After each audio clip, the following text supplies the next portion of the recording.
बात सुनना, घर तशरीफ ले आई, लेकिन करबला से वापसी के बाद बीमार हो गई, तबीयत बहुत ज्यादा खराब हुई।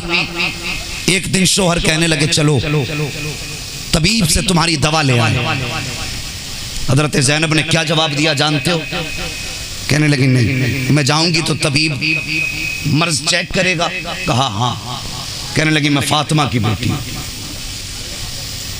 मैं तबीब को हाथ नहीं दिखाऊंगी। कहने लगे इजाजत दी है, शरीयत ने रुख्सत दी है इतनी कि जरूरत के मुताबिक डॉक्टर को मरीज अपना हाथ जिस्म दिखा सकता है, ये इजाजत रुख्सत है। ज़ैनब चलो। कहने लगी नहीं, मैं फातिमा की बेटी हूं, मर सकती हूं लेकिन बेपर्दगी को करीब नहीं आने दे सकती। पूरी जिंदगी गुजर गई उनके नाम पे खिचड़े खाते खाते, उनके नाम के लंगर लूटते लूटते। जरा दिल पे हाथ रख के बता के आए दिन की खबरें तेरे कलेजे को झंझोड़ती नहीं है? जो आज गैर मुस्लिमों के बिस्तरों को रौनक बख्श रही हैं, वो किसकी बेटी है? मुझे बताइए, क्या वो कलमा पढ़ने वालों की बेटी नहीं? उसका बाप अलग है, उसकी मां अलग है। कई जगह जिम्मेदार लोगों ने समझाने की कोशिश की मां बाप को कि भाई बेटी पे नजर रखो, तो बदबख्त बाप कहता क्या है कि तुम मेरी बेटी को उड़ा रहे हो, उस पे इल्जाम लगा रहे हो। ये कह के समझाने वालों के मुंह पे ताले लगा दिए। सोच, तेरी एक बेटी क्या, अगर तेरे जैसी लाखों बेटियां इस्लाम के दामन से निकल जाएं तो इस्लाम की अपनी जात पे कोई फर्क नहीं पड़ता है। जी जी बेशक बेशक। लेकिन तेरी एक छोटी सी गफलत की वजह से लोग पैगंबर के दीन पे उंगली उठाते हैं कि ये कलमा पढ़ने वाले की बेटी है।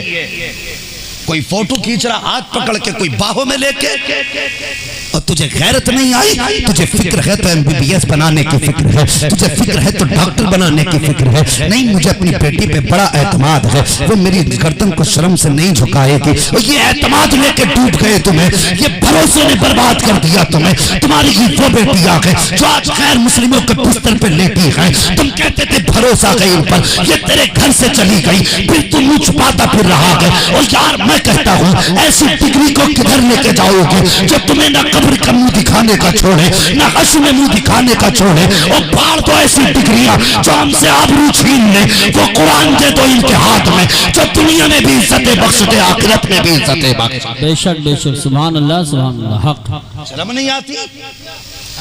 MBBS कराएगा, डिग्री कराएगा। हम तालीम के मुनकिर नहीं, हम तालीम के मुनकिर नहीं है, मगर एक बात तुमसे कह के जाएंगे, तुमने 10-10 माला बिल्डिंगें बना ली, हर कोने में तुमने AC लगा लिया, तुमने 10-10 लाख के होटल बनाए हैं, 1-1 करोड़ के तुमने होटल और प्लाजे बनाए। क्या तुम में से किसी ने इतना काम किया कि एक लड़कियों के लिए इंटर कॉलेज बना के कौम को दे देता? ये क्या बात है? हमारे पास दौलत है मगर दिखाने के लिए, हमारे पास पैसा है मगर अपने भाई को नीचा करने के लिए। जी सही बात। क्या तुम इतने गए गुजरे हो जो तुम बेटियों की तालीम के लिए एक अलग स्कूल ना बना सके? तेरे दामन में है किस लालो जवाहर की कमी, तू किसी और के दामन की तरफ क्यों देखे? तुझे क्या ना दिया मुस्तफा ने? और खुदा की कसम, नबी का कलमा पढ़ने वाला अगर 10 साल का बच्चा 30 पारों को सीने में उतार सकता है, तो खुदा की कसम जो इंसान, जो बच्चा हाफिज कुरान बन सकता है, वो आदि मेहनत के अंदर वो बच्चा की MBBS डॉक्टर भी बन सकता है। मुश्किल काम है कुरान को याद करना। जो कौम कुरान को सीने में उतार ले, MBBS बनना तो उसके लिए चुटकियों का काम है। सही बात। मगर मेरी कौम 10वीं तक बच्चे को पढ़ा के बड़ी खुश होती है फख्र से। हाँ, हाई स्कूल करा लिया बेटे, दुकान में बैठ, वाह बहुत आगे गया तू। बेटे को मास्टरनी बनाने का शौक है बेटी को, और शर्म कर, ऐसे स्कूल में डाल जहां इसकी इज्जत महफूज रहे। सही बात। ऐसी क्लास में जाके बैठा जहां पढ़ने वाले भी बेटी हो, पढ़ाने वाली भी बेटी हो। लेकिन मुझे मालूम है मैं किस कौम से बात कर रहा हूं। मैं उस कौम से बात कर रहा हूं जिसके एक भाई की बेटी घर से निकलती है तो दूसरे भाई का बेटा चौराहे पे खड़े होकर के कुत्तों की तरह तकता है।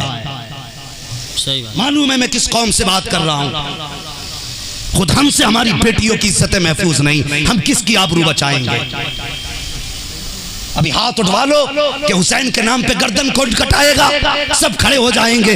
और यार तुझे गर्दन कटाने का जज्बा है, बहन की आबरू बचाने का जज्बा नहीं। सही बात। बने फिरते मुसलमान मुसलमान, उठा तारीख इस्लाम है क्या? मुस्तफा के मदीने की गलियां हैं, वो यहूदियों का बाजार है। एक बेटी उस बाजार में आ गई सौदा बेचने के लिए या किसी काम के लिए। बाजार यहूदियों का था। इज्जत के लुटेरे जब उन्होंने बच्ची को देखा कूद पड़े, बच्ची की कलाई थामी। जब उसकी कलाई थामी बच्ची बेबसी के आलम में आ गई और एक जुमला उस बेटी ने कहा था, क्या मोहम्मद के शहर में इसकी आबरू बचाने वाला कोई नहीं?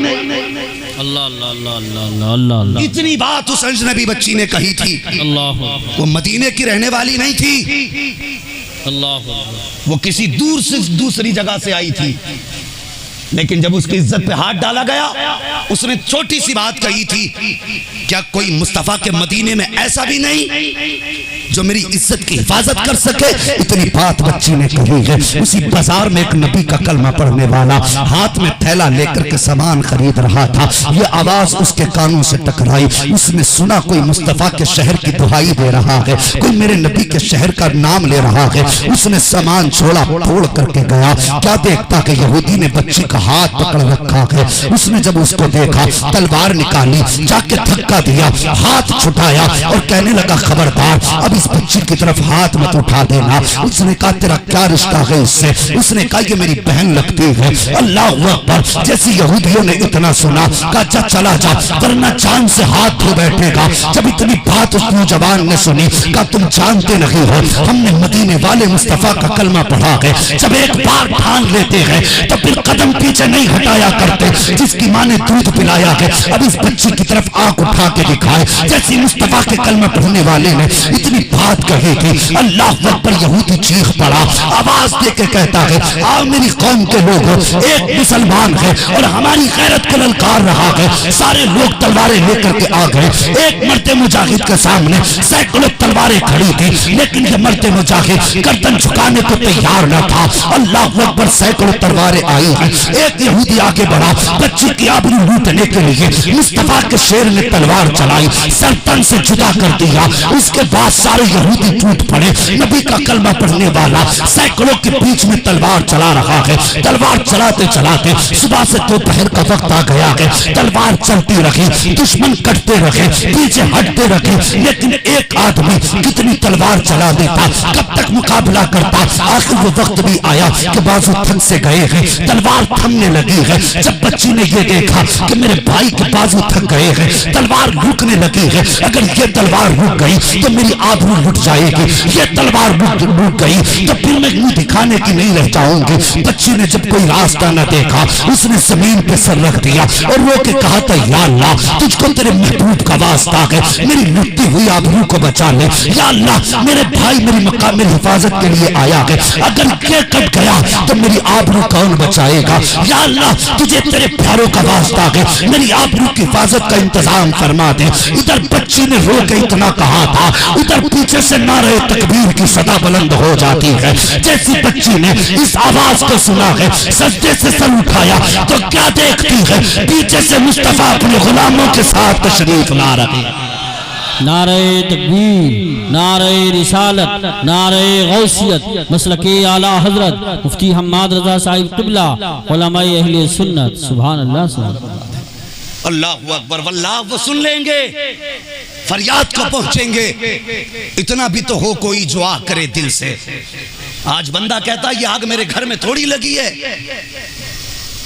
मैं बचाऊं, ये तो पड़ोसी के घर में आग लगी है। अगर तुम यही सोचते रहे ना तो एक दिन एक एक करके पूरा शहर जल जाएगा। और अब ये उम्मीद मत करना तुम्हें बचाने के लिए जिब्रील उतरेंगे। इन्नल्लाह ला युग़य्यिरु मा बिक़ौमिन हत्ता युग़य्यिरु मा बिअन्फुसिहिम। और अपने आप को बदलने का इरादा खुद करो, तब अल्लाह की तरफ से मदद आएगी। बद्र में मदद बाद में आई है, मुस्तफ़ा 313 लेके पहले उतरे। बेशक उतरे 313 हजारों के मुकाबले में सजदे में सर रख दिया और बड़े तारीख साज जुमले कहे थे, सबको याद होंगे। कहा था, या अल्लाह मेरी पूरी जिंदगी की कमाई लेके आ गया हूं बद्र के मैदान में, अगर ये मिट गए तो फिर कयामत तक कोई तेरा नाम लेने वाला नहीं होगा, कोई जमीन पर वहदानियत का झंडा गाड़ने वाला नहीं होगा। या अल्लाह इन 313 की हिफाजत फरमा। फिर क्या हुआ था? सबसे पहले जिब्रील आए, 2000 फरिश्ते साथ में, ठंडा झोंका आया। आका कहते कौन? का जिब्रील। कहा कैसे आए? का 2000 फरिश्ते लेके आया। मीकाईल आए, इसराफील आए, अपने अपने साथ फरिश्ते लेकर के आए। 5000 फरिश्ते आए मदद के लिए और आ गए हजरत इजराइल भी। इन्हें तो जानते ही होंगे, हजरत इजराइल मलकुल मौत। इंशाअल्लाह सबकी मुलाकात होगी, जल्दबाजी ना करें। मलकुल मौत आ गए। कौन आया? मलकुल मौत। तुम क्यों आए? तुम क्यों आए? मुस्कुराए, कहने लगे हुजूर ये तीनों फरिश्ते आपकी तरफ आए हैं और मैं आपके दुश्मनों की तरफ आया हूं। वाह वाह वाह वाह, अल्लाह। तो कम से कम ये अकीदा तो पैदा करो। आज बंदा कहता है ऐसा मौलवी ला दो एक रात में पूरी कौम को सवार के चला जाए। वाह, मौलवी ने ठेका ले रखा है। तू 10-10 हजार के ऐसे फरोक ला के पहना कि तेरी बेटी पहन के भी नंगी नजर आए, और मौलवी तेरे घर में जन्नत बांटता फिरे। मौलवी के बाप की जन्नत है। पहले अपने घरों पे कंट्रोल करो, उसके बाद फिर मौलवी से कहना कि अब जरा इस्लाह कर। सच्ची बात। हजरत सुबह ही जागा, देखो मार्केट में 10 मुहर्रम आ रही है, ऐसे रंग बिरंगी कपड़े ला के पहनागा, लगता है सबसे बड़ा त्योहार आ गया। लोग कहते नहीं पर्दा तो आंखों का होता, दिल का पर्दा होता। वाह जी, बड़ा अक्लमंद दुनिया में पैदा हुआ है। ये उलमा बैठे, इनसे पूछो हर दौर में, जिस दौर में जो नबी पैदा होता है, सारे जमाने से ज्यादा अल्लाह उसको अक्ल अता फरमाता है। यही है कि नहीं? अपने दौर के सारे लोगों को जितनी अक्ल होती है तन्हा उस वक्त के अल्लाह नबी को अक्ल अता फरमाता है। और फिर मेरे नबी तो सैयदुल अंबिया है। मेरे नबी को अल्लाह ने कितनी अक्ल अता फरमाई होगी, सोच सकते हम? कयास से भी परे है, सोच ही नहीं सकते। जब उन्होंने कह दिया ए ईमान वालों अपनी नजरों को नीचा रखो, तो फिर तो दिल किधर लिए घूम रहा है? गैरत ही खत्म हो गई।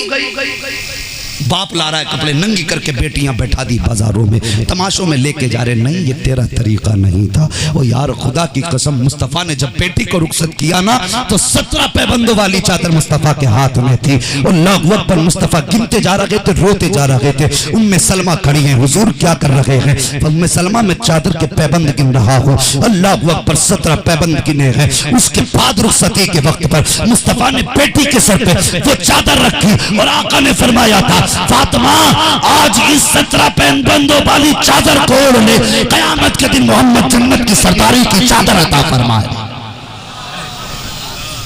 क्या कमी थी सैयदा के दामन में? तेरे पास तो कोई गारंटी भी नहीं है, तुझे झूठा पीर जन्नत बांट के गया है।